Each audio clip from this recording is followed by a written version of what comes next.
qui était Joseph. Et lorsqu'il est né, il y a eu tellement de contradictions. Il est quand même né, parce que né de par la vertu du Saint-Esprit. Il a grandi et à 12 ans déjà dans le temple, il a commencé à confondre le langage des sages et des grands rabbins. Et après 12 ans, il y a eu un temps de silence, et il revient à 30 ans, et on le retrouve en Luc chapitre 4 au verset 18, et il dit, l'Esprit du Seigneur est sur moi, parce qu'il m'a oint pour annoncer une bonne nouvelle. Dès lors, le monde du Sanhédrin, le monde des pharisiens ont commencé alors à s'effondrer, parce que voici un homme qui vient de la part de Dieu, qui annonce la parole, non pas comme eux, mais avec puissance et force. Il y a des signes, il y a des miracles, il y a des prodiges. Mais dans le but pour lequel il est né, il est venu en fait pour réconcilier Dieu d'avec les hommes. Il est venu en fait pour réparer l'erreur que depuis Éden a été commis. Alors il part dans la fin de ses jours et il va dire à ses disciples, je suis venu, c'est vrai, j'ai prêché, c'est vrai, mais le but pour lequel je suis là, c'est que je dois mourir. Et après 3 jours, je reviendrai à la vie. Écoutez-moi très bien, même ces apôtres et disciples n'ont pas pu supporter le fait qu'ils meurent. Mais écoutez-moi bien, la mort n'est pas la fin de tout.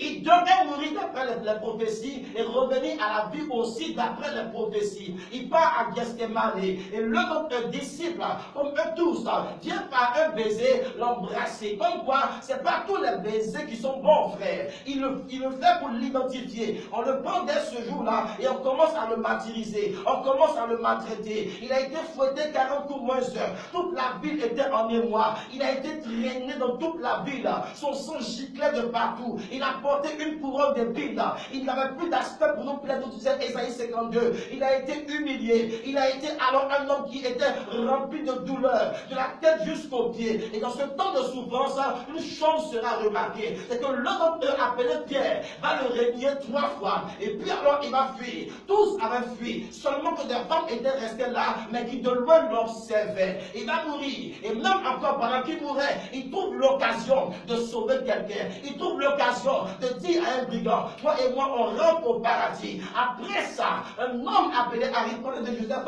le croise. Il le fait descendre de la tombe et il l'installe dans une tombe.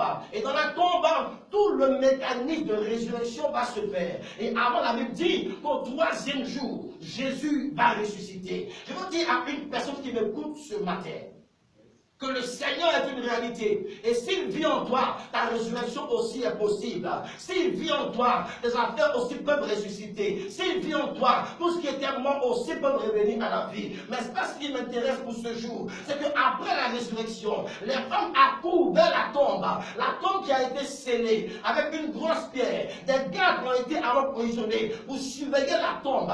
De part et d'autre, plusieurs gardes étaient là. De part et d'autre, ils étaient armés, barricadés. Alors le temple était fermé, mais il y a un seul endroit qui n'était pas fermé. Le ciel n'était pas encore fermé. Laissez-moi vous dire, les hommes et le monde peuvent bloquer à gauche, ils peuvent bloquer à droite, mais tant que le ciel est ouvert, la résurrection peut alors se manifester. Ils ont bloqué la terre, mais comme il était un homme qui était de Dieu et que le ciel était encore ouvert, la résurrection a été manifestée. Je veux dire à quelqu'un, peu importe ce qu'on a mis autour de toi pour t'empêcher d'émerger ou de réussir, si ton ciel est ouvert, ce que Dieu t'a dit va se manifester. Alors les femmes accourent au tombeau et elles arrivent et elles posent une question. Dans le texte qu'on a lu, et elles se posent une question. Qui nous roulera cette grosse pierre qu'on a mise sur la tombe? Et avant même qu'elle arrive, la pierre avait déjà été roulée.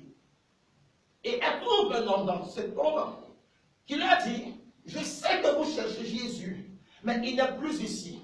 Et la chose qui va me choquer, et qui m'introduit de plein pied dans le message, c'est qu'elles ne disent pas, allez dire à Jean, allez dire à Barthélemy, allez dire à Thomas, allez dire encore à Jacques que je suis ressuscité. Mais allez dire aux disciples et à Pierre. Pourtant Pierre venait de le régner.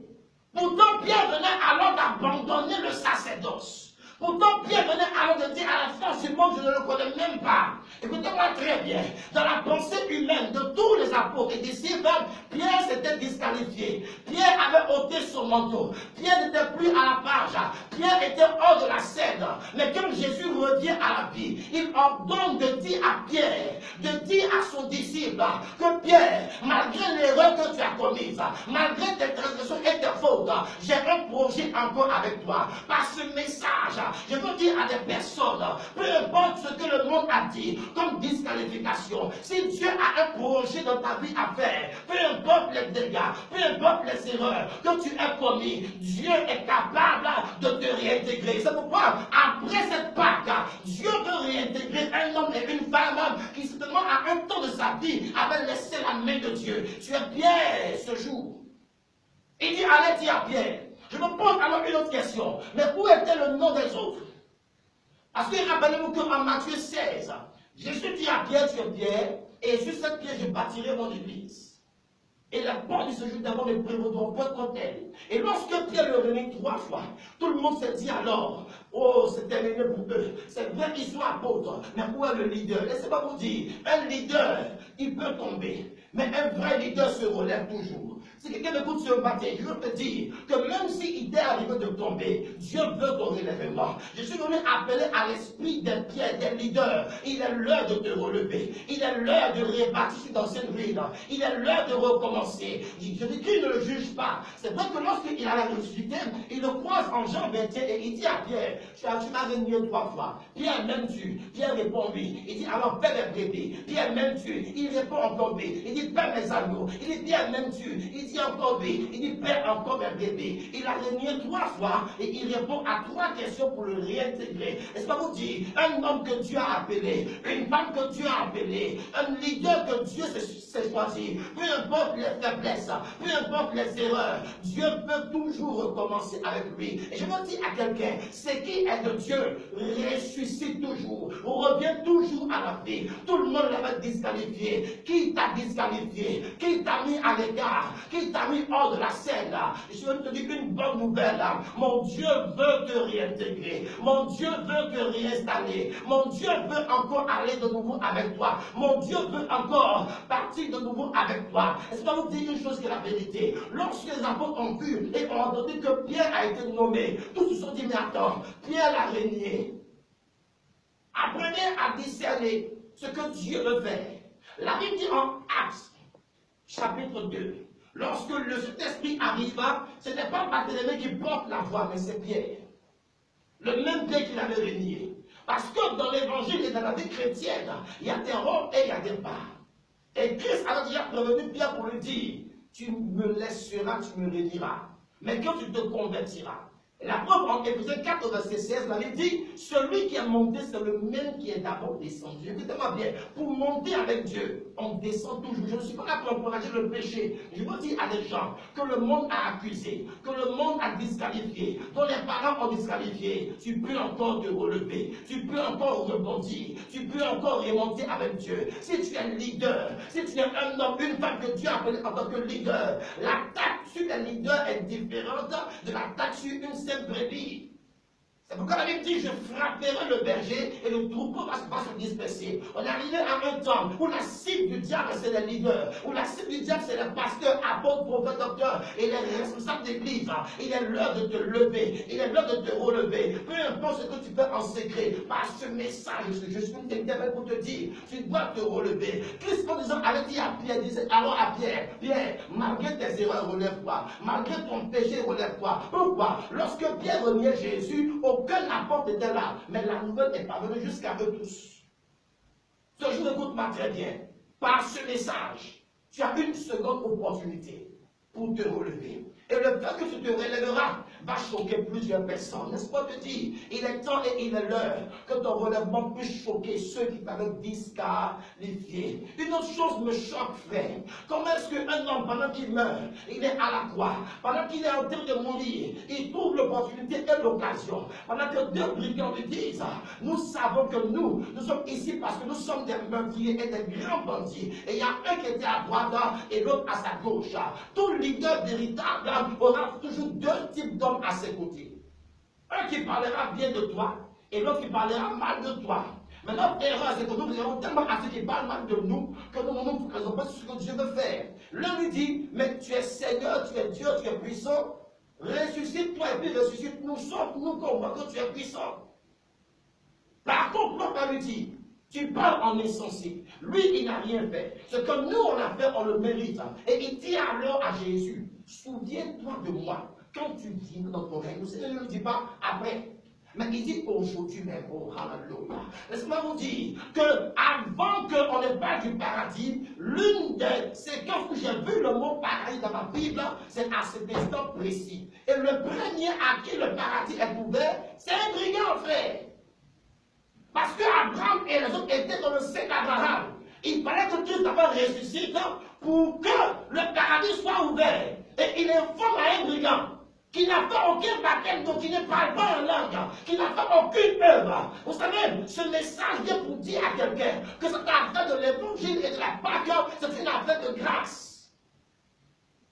Il est l'heure que l'Église se lève, que de critiquer les gens de leur dire, nous avons un message de grâce pour vous. Le meilleur des brigands peut changer. J'ai aussi été choqué quand Matthieu, je vois dans la généalogie de Jésus, qu'il y a une femme appelée Rahab la prostituée qui appartient aux ancêtres de Jésus. Comment est-ce qu'une prostituée peut être dans la généalogie de Jésus, le Dieu saint? Comme pour dire, peu importe ton passé, si tu es prêt à marcher avec Dieu, Dieu peut transformer ton présent en un présent extraordinaire. Vous savez, Dieu, il n'est pas venu pour les bien portants, mais pour les brigands, pour les meurtriers, pour ceux qui étaient des hommes et des femmes abominables. Il est venu pour ces genres de personnes, que de se mettre dans notre coin entre nous, pour nous consoler, pour chanter. Un brigand a besoin d'une louange, un meurtrier a besoin d'une louange, les prisonniers ont besoin d'une louange. Les frères dans le quartier en ont besoin. Que fait aujourd'hui l'Église? On se met ensemble, on critique les païens. Oh, tel est mauvais, mon oncle est ceci, ma tante est sorcière, ma femme est ceci. Écoute-moi très bien, tu as dans ta bouche la puissance de Dieu. Le Seigneur en disant à Pierre, aux femmes, allez dire à Pierre, il est temps de dire à Pierre, je ne regarde pas à ce que tu as fait, mais à là où je veux t'emmener. Et tu as un grand plan pour plusieurs personnes qu'on n'imagine même pas. Parce qu'à la vérité, celui qui sauve, ce n'est pas le bishop ou le pasteur, mais c'est le Seigneur de gloire. La Bible dit, il attire à lui, selon son bon vouloir, et c'est lui qui attire. Frère, aujourd'hui, qu'est-ce qu'on fait dans nos églises? On est assemblés, qui est nouveau, et on acclame le Seigneur. L'église va plus chercher les païens, mais on veut qu'eux-mêmes ils viendront comment?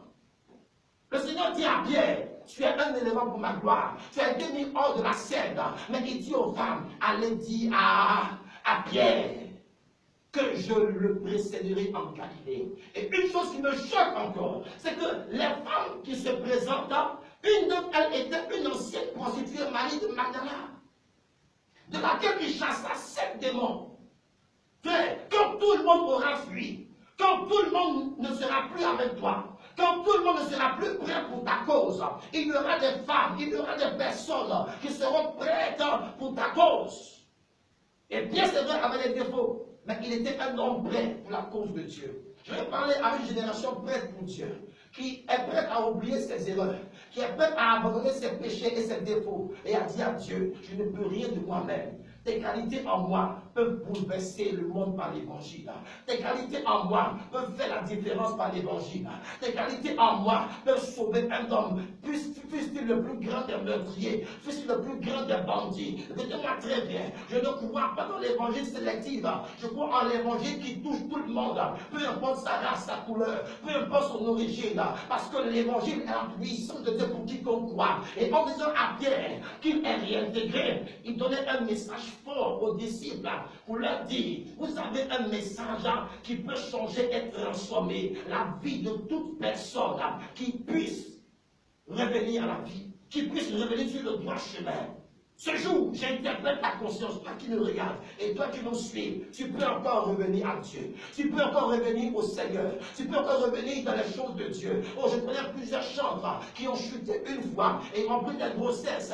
C'est vrai, ont été sanctionnés. Mais tellement la sanction a été lourde et grande, elles ont été mises à l'écart qu'elles ne chantent même plus. Écoute-moi bien, ton péché, c'est vrai, est abominable, mais tu peux encore te relever. Tu peux encore revenir. Écoutez-moi très bien. Les gens aujourd'hui peuvent se faire ce qu'ils veulent dans l'église. Et qu'on tolère, non, on ne tolérera pas. Mais en même temps, il faut que tu sois prêt à te relever. Et ce jour, je t'annonce que tu dois te relever. Parce qu'il y a un leader qui sommeille en toi. Il y a un chef qui dort en toi. Il y a un homme comme Pierre qui dort en toi. Il y a un homme qui est plein de vie, plein d'évangile qui sommeille en toi. Qui doit porter l'évangile devant des personnes. Écoutez-moi très bien. Barthélemy et Jean n'ont pas pu parler devant les foules rassemblées le jour de la Pentecôte. C'est Pierre. Ce qui est réservé à un leader, lui est réservé à lui et lui seul. Tu ne pourras jamais prendre la place de celui qui est un leader. Ça veut pas, je ne me focalise pas sur seulement les défauts d'un homme ou d'un chrétien, mais sur les qualités qui sont en lui, et je prie par rapport à ces faiblesses pour que Dieu puisse l'aider. Notre prière et notre mission, c'est de prier pour aimer les gens, pour leur parler, et c'est à Dieu de juger et de transformer les gens. Aujourd'hui, malheureusement, l'Église est devenue un assemblage d'hommes et de femmes qui critiquent les politiques, qui critiquent ceci et cela. Frère, l'homme que tu critiques, il peut devenir chrétien. Je crois que Dieu peut changer l'histoire du plus grand meurtrier, du plus grand bandit, la plus grande prostituée. Plusieurs